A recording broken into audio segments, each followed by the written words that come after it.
靚妹，上車，我有嘢同你講。啊！行啊！專科，你唔好去啊！君 Sir， 今日你唔俾佢同我傾，我就以後都唔會揾佢傾。但係有咩手尾咧，就由你負責㗎，清楚未啊？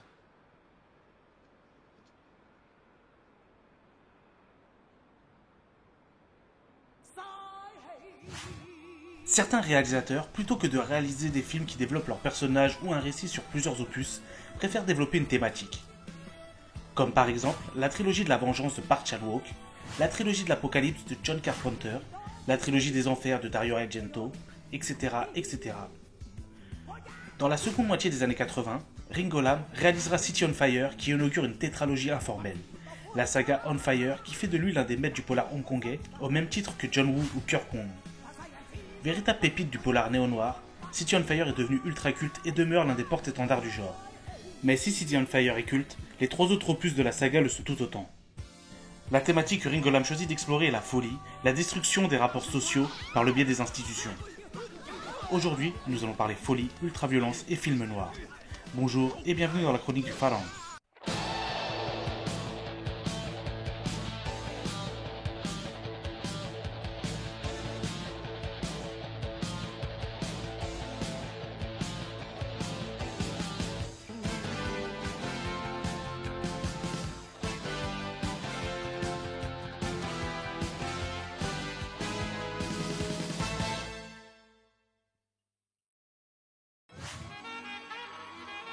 City on Fire raconte l'histoire de Kosho interprété par Chow Yun-fat.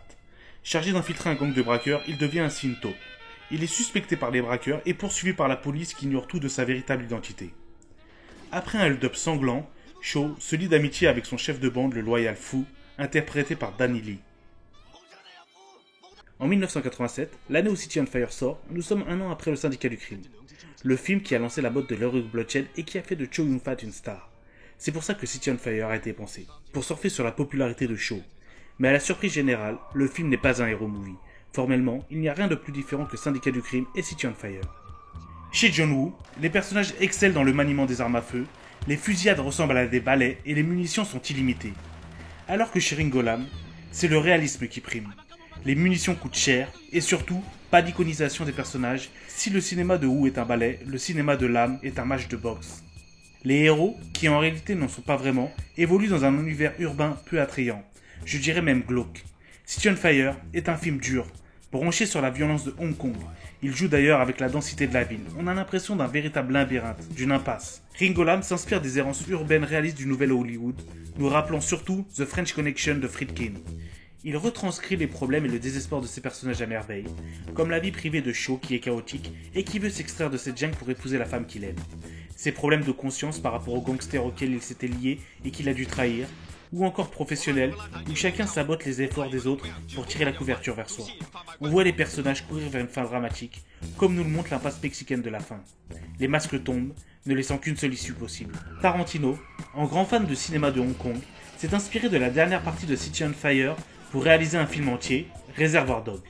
Il utilise la scène de l'entrepôt seulement comme décor à l'action, alors que dans le film de Ringo Lam, c'est le moment où il pose une réflexion sur les thèmes de son œuvre. La loyauté, la confiance ou bien la trahison. City on Fire capture la violence urbaine et nous l'envoie en pleine tête au travers de Destinée Fatale.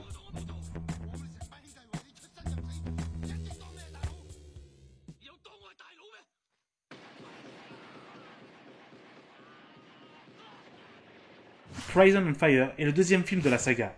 Il nous raconte l'histoire de Yu, interprété par Tony Leung Ka-fai, qui est condamné à 3 ans de prison pour le meurtre accidentel d'un voleur. Mais il n'est pas fait pour la vie carcérale. Ching, un détenu farfelu, va le prendre sous son aile et lui montrer comment survivre au cœur de la prison.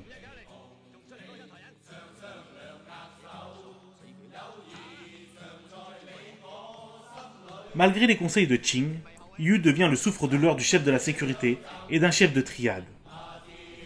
Avec Prison on Fire, le cadre se rétrécit, mais pas les ambitions. Comme dans City on Fire, c'est le décor qui impose sa loi au personnage.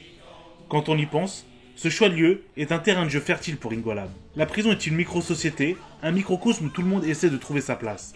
Et Ringo Lam en étudie le fonctionnement. Il se place en tant qu'observateur, ne remettant à aucun moment en cause le système. Il se concentre sur l'organisation d'une communauté au sein de cette micro-société. Ringo Lam a l'intelligence de ne pas totalement se conformer aux clichés de films de prison. Les prisonniers ne sont pas tous mauvais, et le réalisateur parvient à leur octroyer une part d'humanité. Les matons sont loin d'être irréprochables aussi. Ringo Lam le montre par le biais d'un gardien manipulateur interprété par Roy Chung. C'est le ver dans le fruit. Une vraie torture psychologique pour l'ensemble des détenus, qui voient leurs repères brisés. D'ailleurs, le drame final ne vient pas des conflits entre bonnes rivales, mais de la défiance envers la direction de la prison. Alors que la tension monte de plus en plus, Ringo Lam semble faire référence à Midnight Express d'Alan Parker, ce qui devient de plus en plus évident dans les déchaînements de violence finale, où toute la tension accumulée durant le long métrage peut exploser. Même si Ringo Lam présente une image peu reluisante de la nature humaine, il nous montre aussi ses bons côtés, comme les moments de communion entre détenus et surtout l'amitié entre Chow Yun-fat et Tony Leung. Les deux acteurs sont d'ailleurs en parfaite osmose l'un avec l'autre. C'est en ça que le film n'est pas seulement politique, il est aussi humaniste. C'est d'ailleurs le seul de la série à se terminer sur une note positive.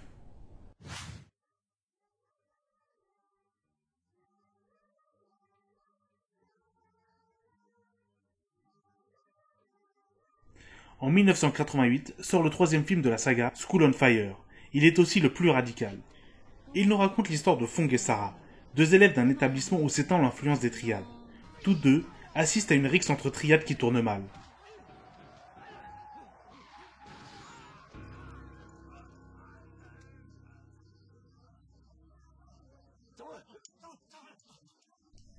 Le professeur de Fong l'en convainc de parler à la police et dès lors, le chef de l'organisation interprété par Roy Chung l'a dans le collimateur. Il va lui faire vivre un enfer.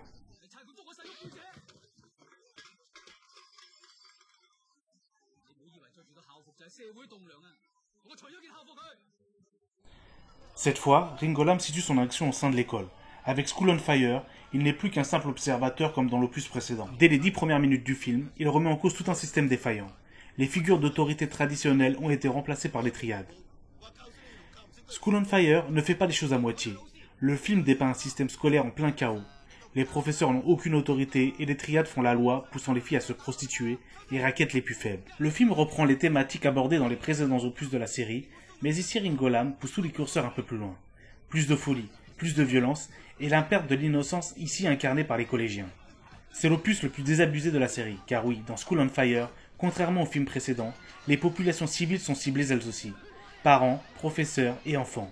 Rajoutez à ça une ambiance anxiogène, sensation renforcée par les choix des décors, des couloirs de l'école étroits aux appartements minuscules, en passant par les ruelles labyrinthiques des quartiers pauvres de Hong Kong. Nous sentons que tous les personnages se dirigent vers une fin tragique. Avec Ringo Lam, on s'attend toujours à un final dantesque. School on Fire ne déroge pas à la règle. Après une longue montée en tension, le film nous explose à la figure en un climax où les personnages se laissent aller à un déchaînement de violence. D'un certain côté, on peut dire que le film se termine sur une note pas totalement pessimiste, puisque c'est un professeur et un policier qui rétablissent l'ordre, en s'affranchissant des règles pour utiliser les mêmes méthodes que les triades. School on Fire n'est pas un cri de révolte, mais plutôt un constat amer d'un modèle social qui s'effrite et qui est remplacé par un autre sans que personne ne puisse s'y opposer. À sa sortie, le film, jugé trop violent, a été charcuté par la censure. De plus, il a été violemment rejeté par le public hongkongais. School on Fire est le plus gros échec de la carrière de Ringo Lam. D'ailleurs, à ce jour, aucune version intégrale du film n'a été commercialisée. Prison on Fire 2 est le dernier film de la saga et la suite directe de Prison on Fire. On retrouve Ching, toujours interprété par Chow Yun-fat, qui tente de finir sa peine paisiblement. Quand il se retrouve à la suite d'une manipulation d'un gardien sadique au cœur d'un conflit opposant détenus hongkongais et continentaux, il n'a d'autre choix que de s'évader. En cavale, il sera accompagné d'un autre détenu incontinental avec qui il se liera d'amitié. Pour être honnête, Prison on Fire 2 est un bon film, mais clairement en deçà de ses prédécesseurs. On a l'impression de revoir le premier opus, mais en beaucoup moins impactant. Cependant, le film a énormément de qualité. Il n'est plus question pour Ringo Lam de suivre l'initiation d'un nouveau détenu dans la jungle impitoyable d'une prison hongkongaise, mais plutôt de développer certaines thématiques déjà présentes dans l'épisode précédent. Notamment, la notion de bien et de mal. Ringo Lam nous invite à côtoyer des prisonniers dont beaucoup sont certes dangereux, mais avec une grande part d'humanité. Ringo Lam ajoute aussi un discours politique en nous parlant des tensions entre Chinois et Hongkongais, en vue de la future rétrocession de 1997, et surtout le film est beaucoup moins manichéen que son prédécesseur, car ici ce sont les gardiens qui sauvent Ching. La direction carcérale change en nommant un directeur bienveillant et annonçant des jours plus paisibles. Prison on Fire 2 termine la saga sur un plan du drapeau britannique. Une manière de pointer du doigt les institutions coloniales. Si le système va mal, nous devons nous poser la question de qui l'a créé. Cinéaste de la nouvelle vague hongkongaise, Ringo Lam a été éclipsé par la renommée internationale de John Woo et Choe Ark. Malgré tout, il reste un élément fondamental dans le renouveau du polar des années 80. City on Fire fut sa première œuvre personnelle. Lam est un réalisateur qui fuit toute exagération chorégraphique ou démesure visuelle. Sa mise en scène est volontairement chaotique. Dans la saga On Fire, il n'y a pas de flamme, ou très peu. On parle plutôt de l'embrasement de la violence et de la désintégration des rapports sociaux. Ringo Lam capture l'énergie trouble d'une ville ou bien d'institutions sous haute tension, dans un Hong Kong dont le compte à rebours avant la rétrocession à la Chine a commencé. Sujet qui a influencé nombre de réalisateurs de la nouvelle vague. Les cinéastes hongkongais de cette époque ont souvent un rapport à la ville teinté d'une hystérie anarchiste. Et pour comprendre cela, il faut avoir conscience que la rétrocession approchant, l'avenir est plus qu'incertain pour ses habitants. C'est pourquoi, dans la saga On Fire, c'est le pessimisme qui prédomine. Elle nous offre une vision du monde sans concession, où les personnages évoluent dans un milieu dont il est impossible de s'extraire. Tous les rêves, toutes les relations amicales ou amoureuses sont vouées à l'échec. Aucun futur n'est envisageable dans cette cité en feu aliénante. On parle d'un père qui se fait poignarder devant sa fille qui était en train de se prostituer dans l'immeuble d'en face. Oui, Ringo Lam va jusque-là, mais en cinéaste intelligent, il contrebalance toute cette violence, toute cette noirceur, avec des moments de grâce. Des moments comme suspendus, souvent court-circuités par un retour à la réalité des plus brutales. Le tout baignant dans un sentiment d'enfermement que Ringo Lam retranscrit à l'écran avec ses choix de décor. Une ville ultra dense, une prison, une école, ou bien les bas-fonds de Hong Kong. Le cinéma de Lam est un long combat de boxe où à la fin c'est lui qui gagne en envoyant un uppercut qui nous met KO. Tous les personnages cuisent à petit feu, s'enfonçant progressivement dans la folie pour finalement l'épouser et devenir ce qu'ils rejetaient au départ. Ringo Lam nous rappelle que nous sommes tous le produit de notre environnement. À la fin, Hong Kong n'aura pas brûlé, du moins pas tout de suite.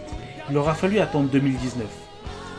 Ringo Lam nous aura quitté 3 mois avant de voir sa prédiction se réaliser.